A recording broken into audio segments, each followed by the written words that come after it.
दोस्तों मेरे चैनल में आपका स्वागत है। दाखिल खारिज को ही हम लोग मोटेशन भी कहते हैं। बहुत लोग समझते हैं कि दाखिल खारिज और मोटेशन दोनों अलग अलग चीज़ होता है, लेकिन मोटेशन को ही हम लोग हिंदी में दाखिल खारिज कहते हैं। क्योंकि जब हम लोग कोई भी ज़मीन खरीदते हैं, जब रजिस्ट्री ऑफिस में जाकर रजिस्ट्री करा लेते हैं, तो फिर उसके बाद आपको अपने ज़मीन का मोटेशन यानी दाखिल खारिज कराना ज़रूरी होता है। चूँकि जो दाखिल खारिज शब्द है यह ज़मीन से जुड़ा हुआ है। हम अपने पूरे जीवन की कमाई का हिस्सा बचाते हैं, सेव करते हैं, तब जाकर हम ज़मीन खरीदते हैं। इसलिए आपको दाखिल खारिज को अच्छे से समझना चाहिए। दोस्तों आज के इस वीडियो में मैं आप लोग को बताऊंगा कि आखिर दाखिल खारिज क्या होता है और इसे कराना क्यों ज़रूरी है। तो दोस्तों इसे जानने के लिए आप इस वीडियो को पूरा ज़रूर देखें। अगर आप किसी से कोई भी ज़मीन खरीदते हैं तो फिर बायर और सेलर दोनों को एक डीड बनाना होता है और उस डीड को रजिस्ट्री ऑफिस में जाकर रजिस्ट्री कराना होता है। केवल मात्र ज़मीन का रजिस्ट्री करा लेने से आपका काम ख़त्म नहीं होता, आप उस ज़मीन के मालिक नहीं बन जाते हैं। ज़मीन रजिस्ट्री कराने के बाद आपको ज़मीन का मोटेशन यानी दाखिल खारिज भी कराना होता है। देखिए, केवल ज़मीन का रजिस्ट्री करा लेने से आप ज़मीन का मालिक नहीं बन जाते हैं, आपका काम यहाँ पर ख़त्म नहीं होता है। दोस्तों कोई भी ज़मीन को रजिस्ट्री कराने के बाद आपको उस ज़मीन का मोटेशन कराना आवश्यक होता है।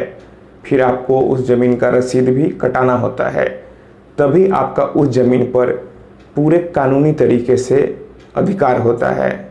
मोटेशन यानी दाखिल खारिज क्या है, आप इसे आसान से भाषा में समझिए। देखिए, सरकार के पास जो भी रजिस्टर होता है उसमें आपका नाम दर्ज करता है कि आप उस ज़मीन को ले रहे हैं, और पहले जिसका वह ज़मीन था उसका नाम सरकार अपने रिकॉर्ड से, अपने रजिस्टर से हटाता है और आपका नाम दर्ज कर लेता है। अगर आप दाखिल खारिज शब्द को पढ़ें, समझें, दाखिल यानी आपका नाम सरकार के रिकॉर्ड में दाखिल किया जाता है, और खारिज यानी कि सरकार के रिकॉर्ड से उस व्यक्ति का नाम, जिससे आपको ज़मीन जो आपको बेच रहा है उसका नाम वहाँ से खारिज कर दिया जाता है यानी हटा दिया जाता है, और दाखिल यानी आपका नाम उसमें दाखिल कर दिया जाता है। इसलिए हम लोग मोटेशन को हिंदी में दाखिल खारिज कहते हैं।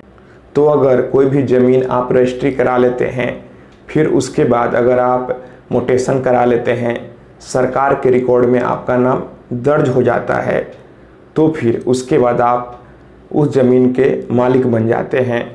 आपका उस ज़मीन पर पूरा कानूनी अधिकार हो जाता है। अब यहाँ पर सवाल उठता है कि ज़मीन का मोटेशन क्यों कराना ज़रूरी है। देखिए, जब तक आप ज़मीन का मोटेशन नहीं कराते हैं तब तक आप ज़मीन के मालिक नहीं बन पाते हैं, आपका उस पर कानूनी अधिकार नहीं होता है। जब तक आप मोटेशन नहीं कराएंगे तब तक आप कानूनी तरीके से उस ज़मीन को बेच भी नहीं सकते हैं, या फिर अगर कोई भी सरकारी योजना आता है तो फिर आप उसका लाभ भी नहीं उठा सकते हैं।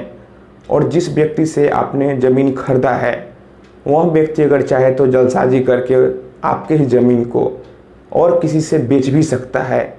इसलिए ज़मीन लेने के बाद उसे रजिस्ट्री ऑफिस में रजिस्टर कराने के बाद आपको मोटेशन ज़रूर कराना चाहिए। तो दोस्तों अगर आप कोई भी ज़मीन खरीदते हैं, उसे रजिस्ट्री ऑफिस में रजिस्टर कराते हैं, उसके बाद आप अपने ज़मीन का मोटेशन ज़रूर कराएं और रसीद ज़रूर कटवाएं, तभी आप उस ज़मीन के कानूनी रूप से मालिक बनेंगे और कोई भी परेशानी आपको नहीं आएगी।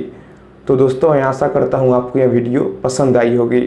अगर आपको लगता है कि यह वीडियो आपके काम की है तो फिर आप इस वीडियो को अपने दोस्तों और रिश्तेदारों में भी शेयर करें।